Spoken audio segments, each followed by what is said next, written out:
आताची सर्वात मोठी न्यूज. अजित पवारांना संतोष देशमुख प्रकरणात थेट फडणवीसांना इशारा. राजकारण तापलं. बीडमधील केज जिल्ह्यातील मस्ताजोगचे सरपंच संतोष देशमुख हत्या प्रकरणावरून राज्यभरात मूक मोर्चाचं आयोजन केलं जात आहे. आज पुण्यामध्ये मोर्चा आयोजित करण्यात आला असून परभणीमध्ये शनिवारी असाच मोर्चा पार पडला. मात्र या मोर्चामध्ये भारतीय जनता पार्टीचे आमदार सुरेश धस यांनी थेट उपमुख्यमंत्री अजित पवार यांचा उल्लेख केल्याने आता महायुतीमधील भाजप आणि अजित पवारांची राष्ट्रवादी आमनेसामने आल्याचं चित्र पाहायला मिळत आहे. परभणीमधील मूक मोर्चामधील भाषणात सुरेश धस यांनी थेट अजित पवारांचा उल्लेख केल्याने यावर राष्ट्रवादीचे प्रवक्ते अमोल मिटकर यांनी आक्षेप घेतला आहे.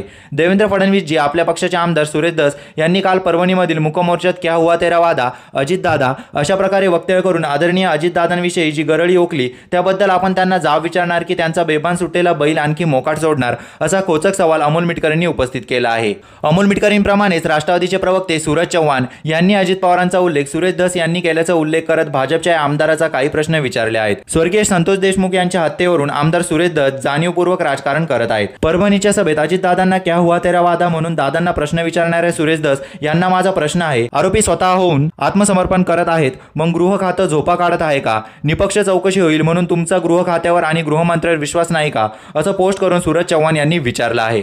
तसेच पुढे बोलताना स्वर्गीय संतोष देशमुख प्रकरणात राष्ट्रवादी काँग्रेस पार्टीचा एक जरी नेता कार्यकर्ता जर चौकशीत दोषी आढळला तर अजितदादा त्यांच्यावर कारवाई करायला भय करणार नाहीत, असा विश्वासही सूरज चव्हाण यांनी व्यक्त केला आहे. अशाच नवनवीन व्हिडिओ बघण्यासाठी आपल्या चॅनलला लाईक आणि सबस्क्राईब करायला विसरू नका.